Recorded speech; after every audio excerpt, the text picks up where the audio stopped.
L'humérus est l'unique os qui va composer le bras.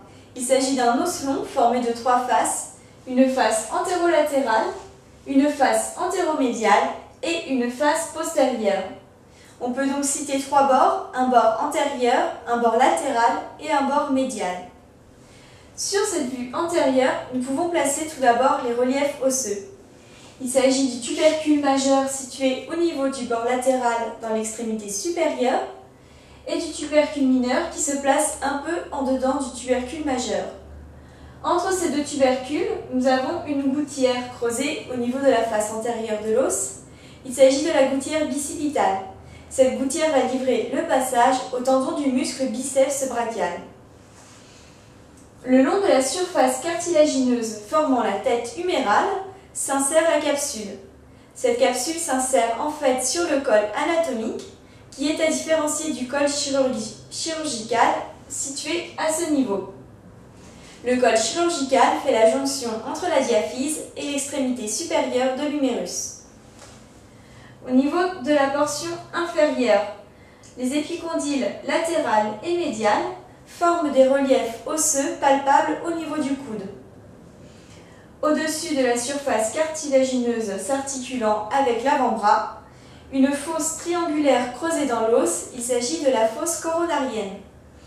La capsule va s'insérer le long des surfaces cartilagineuses et s'élever au-dessus de la fosse coronarienne pour redescendre et se remettre à suivre les bords de la surface cartilagineuse. La diaphyse porte de nombreuses insertions musculaires. Au niveau supérieur, le tubercule majeur au niveau de son pôle supérieur va porter l'insertion tendineuse du muscle supra-épineux.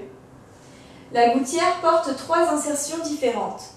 Tout d'abord, l'insertion du muscle grand pectoral le long de la berge latérale, puis le muscle grand dorsal le long du versant latéral de la berge médiale, et enfin le muscle grand rond le long du versant médial de la berge médiale de la gouttière bicipitale. Sur le tubercule mineur vient s'insérer un petit tendon terminant le muscle subscapulaire. Au niveau des 2 tiers moyens viennent s'insérer 2 muscles. Sur la face antéro-latérale vient s'insérer le muscle deltoïdien qui s'insère selon 2 fibres, des fibres tendineuses qui vont former le V et des fibres charnues se mettant au centre du V. Au niveau de la face antéromédiale vient s'insérer le muscle coracobrachial. La moitié inférieure, au niveau de sa face latérale, médiale ainsi que de son bord antérieur, est occupée par le muscle brachial. Le bord latéral, dans sa portion inférieure, comporte l'insertion du muscle brachioradial. En dessous vient s'insérer le muscle long extenseur radial du carpe. Enfin, les épicondyliens portent l'insertion de nombreux muscles. Ainsi, l'épicondyle latéral porte les épicondyliens latéraux qui sont au nombre de 4. Il s'agit du muscle enconé, du muscle extenseur ulnaire du carpe, du muscle extenseur commun des doigts et du muscle extenseur propre du 5. Les épicondyliens médiaux sont aussi au nombre de 4. Il s'agit du muscle rond pronateur, du muscle fléchisseur radial du carpe, du muscle long palmaire et du muscle fléchisseur ulnaire du carpe.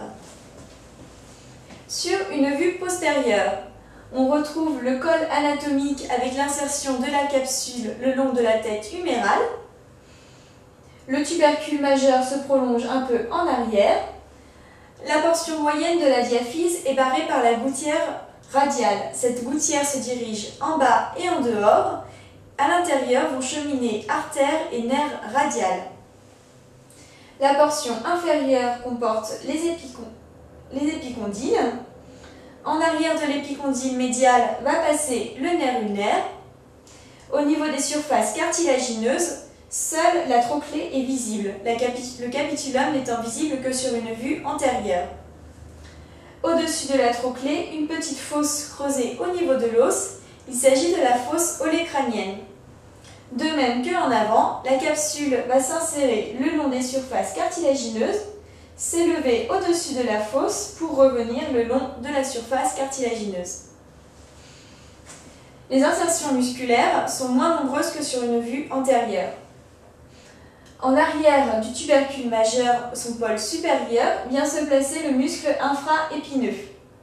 En dessous, le muscle petit rond. Ces muscles font partie des muscles de la coiffe des rotateurs. Les muscles de la coiffe des rotateurs sont en fait formés des muscles supraépineux, infraépineux, petit rond et subscapulaire. Au-dessus de la gouttière radiale vient se placer l'insertion du muscle vaste latéral. Dans la portion latérale, sur le bord latéral, débordent les fibres du muscle deltoïdien que l'on avait vu s'insérer au niveau de la face antérolatérale sur une vue antérieure. Sous la gouttière radiale vient se placer le muscle vaste médial. Muscle vaste latéral et muscle vaste médial vont former, avec un troisième muscle, le muscle triceps brachial. Au niveau de la portion inférieure, les épicondyliens latéraux débordent un peu en arrière. Nous avons ici en particulier l'insertion du muscle anconé.